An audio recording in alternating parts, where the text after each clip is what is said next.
While a couple of issues seem to get a lot of attention around here, I want to touch on some important work that is going on in the House just this week. First, Ways and Means Committee. The Ways and Means Committee approved bipartisan legislation to boost our economy. We are creating an open and rigorous process for the way we provide tax relief for American manufacturers. This is something that we've been trying to get done for years. This MTB issue is something that I personally have been involved in, and I'm very excited that we have a solution now that we're moving. It is a jobs bill. It is a transparency bill. And it upholds our earmark ban, first and foremost, which is very important. Second, the Education and Workforce Committee approved a resolution to block the Labor Department's new fiduciary rule. This is an issue I hear quite a bit about from my constituents. There is not a day where I am home every week where someone does not come up and talk to me about this particular issue. We all want to make sure that people get sound advice to save for the future. This is not that. This fiduciary rule is not that. This is Washington coming in and opposing all kinds of artificial rules and limits. It is total Washington overkill. Through the Congressional Review Act, we can directly reject costly regulations, and that is how we're going to try and stop this fiduciary rule. Third, Energy and Commerce Committee has begun taking up more than a dozen bills to take on opioid abuse. This problem is truly a national epidemic. It affects people from all walks of life, all ages. Every 25 minutes, a baby is born with drug withdrawal symptoms. Every 25 minutes in America. Among the initiatives that we are working on is a bill introduced by Evan Jenkins of West Virginia that will improve our ability to care for these infants. I've asked Congressman Jenkins to deliver our weekly Republican address to talk about his bill. Ultimately, our goal is to go to conference with the Senate and get a bill to the president's desk. We also look forward to going to conference with the Senate on energy legislation. That would be a huge win for American families. So, this is regular order. This is getting bills introduced, bringing them up in committee, getting them through committee, and then going to this conference committee with the Senate and getting a compromise bill out of conference committee. That is regular order. That is getting bills through law. That is the way this process is supposed to work, and I'm very pleased we see a continuation of this process. I look forward to building on this progress by offering a bold policy agenda to the country, which is what our agenda groups, our task forces are working on as well. Questions?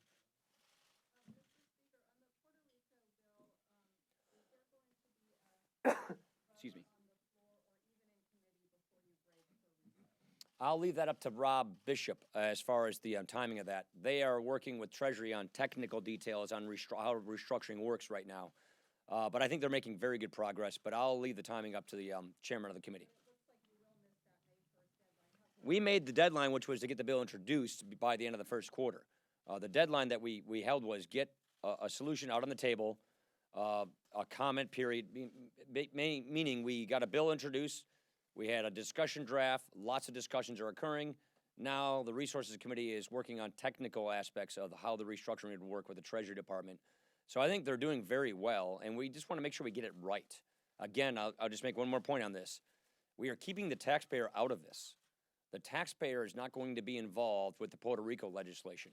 The purpose of the Puerto Rico legislation is to have an oversight board that brings needed fiscal discipline so that the people who were involved in this fiscal mess are part of the solution to fix it, along with restructuring. How would you handicap the odds of criminal justice reform Ahead of the August recess? Yeah. I'd have to defer you to the Judiciary Committee, but we got 4 bills out of the Judiciary Committee, and they're trying to get 2 more. Right now, they're a little busy on opioid and some other issues, but they are moving pretty well. We intend on moving criminal justice reform. We will be bringing bills to the floor. The precise timing of it, I just don't know the answer to that question. I'd refer you to the Judiciary Committee. Yeah. I want to keep moving until we get these things done.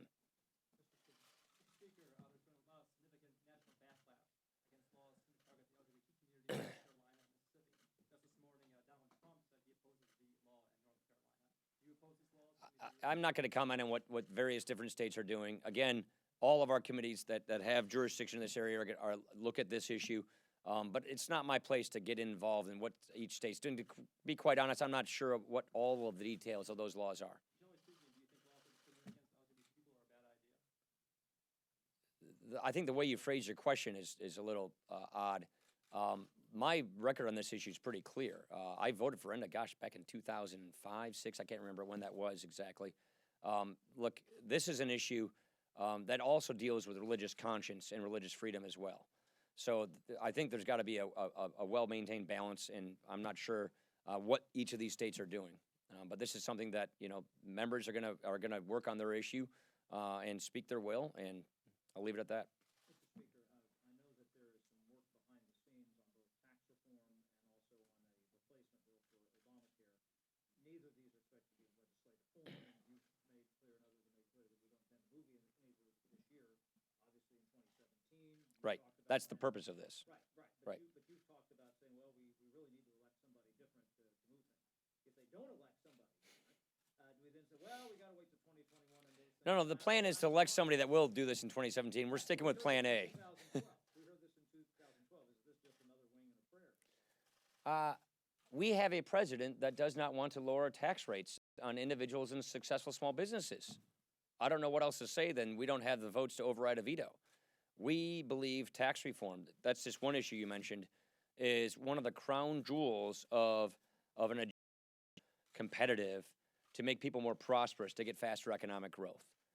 You need a president that is willing to sign such a thing into law. We intend to take an agenda to the country to show our fellow citizens what we think is necessary to get America back on track so that the people of this nation can decide at the ballot box when they vote for president and when they vote for Congress what agenda they want America to embrace. This is what we think we can do as our value add to this year's discussion that needs to happen.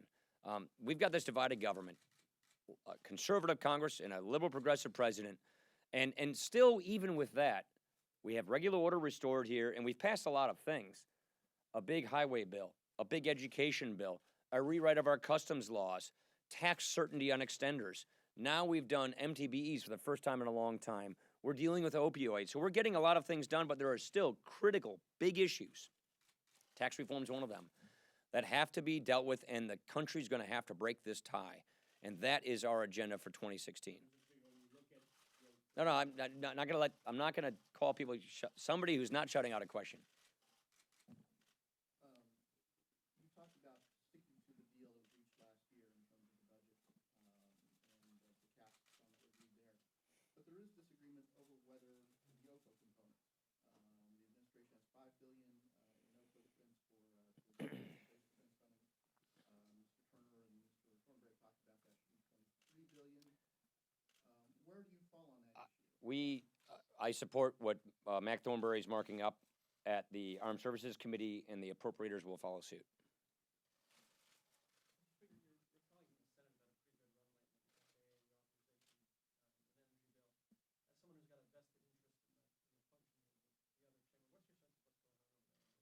It's pretty impressive. I've talked to my Senator Ron Johnson all the time. He feels like they are finally back at being legislators. Just from talking to Ron, what they did when Harry Reid ran the Senate was nothing. They had no votes, no amendments, nothing. Now they're actually legislating. Now they're actually they have energy and water on the floor. I mean, they're actually doing their jobs, and we are here as well, and we're meeting and having conference committees. I can't tell you how many times I've talked to members who are fairly new here, who are finally seeing, because they're participating in conference committees, how a bill becomes a law. And that, to me, was very important. This place basically shut down on both sides. Now we're getting it working again, not perfectly, but regular order was never perfect order. It's regular order. And I think our members in the Senate are pretty, I think Democrats too, they're happy they're actually starting to actually pass bills and get things done. And so in that context, why don't we see a budget being able to get on either? And you need the votes to pass a budget. We don't have them right now, but we're still having ongoing conversations with our colleagues about that. I think one of the other reasons is because we had a 2-year agreement with the numbers already set in appropriations, it took pressure off the need. Nevertheless, I still want to pass a budget.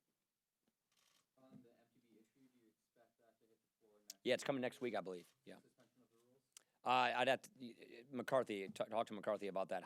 What form it's coming to the floor, but it's coming up next week. And do So is the Yoder bill, which we're very happy about on email protection. Wong. Speaker Ryan, how do you feel about Candace Miller's decision to replace state flags in one of the Capitol tunnels with images of state coins? There have been some I support it. controversy about I support her decision. Mississippi flag and including I support her decision. I support her decision. Mr. Speaker, do you see a supplemental spending bill emerging from the House this year for Zika or other things? I don't, Zika, let me just step back on that. This we take extremely seriously. It's one of the reasons why we've already put through the pipeline $589 million of spending to deal with Zika. We're still waiting to hear from the administration follow-up answers to the questions that we've had about what is needed, where it's needed, and what pipeline we need to put the money through. So we're going to stay on top of this. We need to find a vaccine. And so we are going to have the kind of conversations about what form that goes through the appropriations process. About $600 million is already out the door. We still need answers to the questions about where it's going.